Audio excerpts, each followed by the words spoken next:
Welcome to Bill's Bridge class, Monday, September 2nd, 2013, class 150, card reading, part 2. Today we're going to see two examples of how to do card reading as the defender. The techniques are similar, the objectives are similar, but because you're in a different perspective, you're a defender, you don't know what the combined assets are, and you're trying to figure it out. But the concepts are similar. Here we go.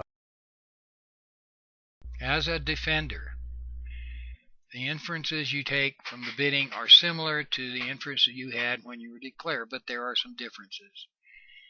Count tricks for the defense and for the declarer. If you can see that the declarer has enough tricks for his contract, you better not hesitate to take your tricks before he takes his. And that might include switching gears. You may see that you have the tricks but not in time. You may need to switch suits. If tricks are not there, think trump tricks. The only other place you can get tricks is by trump tricks. If you can see the defenders have their tricks, take them. What about inferences from the play of the hand?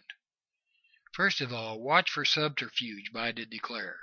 Don't let him steal a trick. Declarer may be short a trick and he's trying to sneak a trick in there before you cash out. You may need to jump in there and get your tricks before he gets his. Pay attention. Believe partner signals. He's telling you what he thinks is best to play, and take his advice whenever possible. Recognize in defending that timing is critical on defense as well as on offense. You may need to set up that rough in advance and not wait until later. Timing is critical. Beware of partner's play. He may try to be set up a rough, so he may lead a short suit even though he knows he has an entry to your hand. But when he gets the lead and returns it to you, you know what to play because he has led that short suit. Order your play in such a way as to tell partner how best to defend. A good example of this is you have ace, king, jack in a suit, and there's a queen in the dummy. You get in the lead, and you cash the ace of that suit and then lead back to your partner. You've given partner a hint as to where to play. So hopefully when he gets the lead, he will return that suit, and you'll pick up the king and the jack as well. As a defender, go through the same process every time you defend. Here's an example of a thought process you should go through. First, estimate the strength of the hands at the table based upon the bidding, and estimate the distribution of the suits based also on the bidding.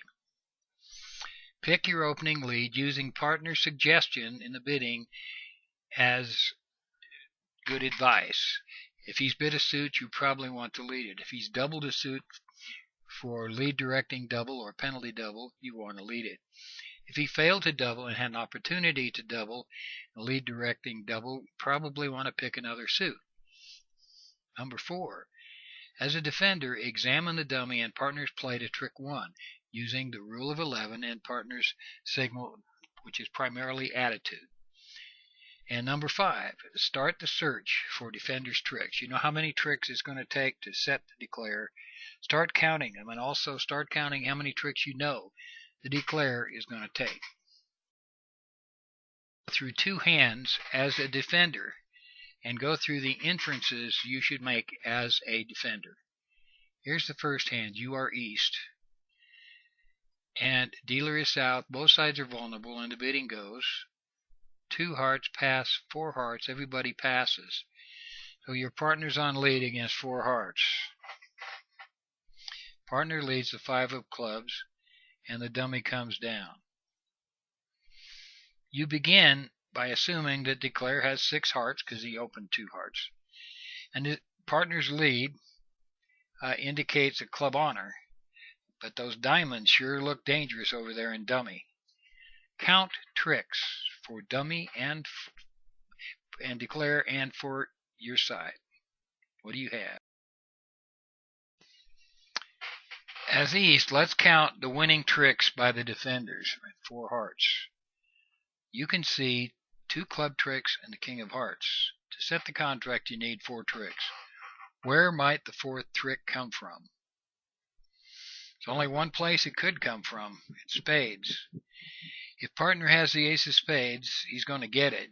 But if he has the king of spades, it does matter, because if you don't take it now, those 4 diamonds are going to be a good place to pitch those losing spades. West must switch to a spade at trick 2. If you don't, the hand is made. Let's look at the whole hand in the next page. Here is the entire hand. If you do not shift to a spade at trick 2, Declare makes his contract. He can pitch his spade loser on the diamonds. He's going to pull hearts, and even though you switch to spades later, he's going to take his ace of spades, pull trump, and cash his diamonds out pitching a spade. He makes the hand easily. If you lead a spade at trick 2, he goes down. 4 spades and the king of trump. Here is the second hand, and once more you are east. This is your hand. Dealer is south, neither side vulnerable, and the bidding goes 1 no, pass, 3 no, I'll pass. Your partner's on lead. He leads the 7 of hearts. Dummy comes down, and you know from the lead that partner is leading the top of nothing. And the rule of 11 confirms it. 11 minus 7 is 4. You have 2 cards higher than the 7 in your hand, and there's 2 more in the dummy, so that's 4. So he has no cards higher than that, and that's correct. That's his highest card. So, what do? Declare has 2 hearts, at least 4 diamonds, and a club. Here's the hand. Let's analyze the contract of 3 no trump, and you've won ace of hearts at trick 1. Let's start by counting points. Dummy has 10. You have 9. Declare open to no trump, so he has 15 to 17. That leaves partner 4 to 6 points. Now to set 3 no trump, we need 5 tricks. If he has the king, queen of clubs, we're still only going to get 3 club tricks and the ace of hearts. And he couldn't have more than that. That's 5 points right there. So, what if he has spades? Well, you got to hope he has spades, because otherwise Declare makes all kinds of tricks. If partner has a king, queen of clubs, that does us no good, because Declare has 10 tricks. Count them.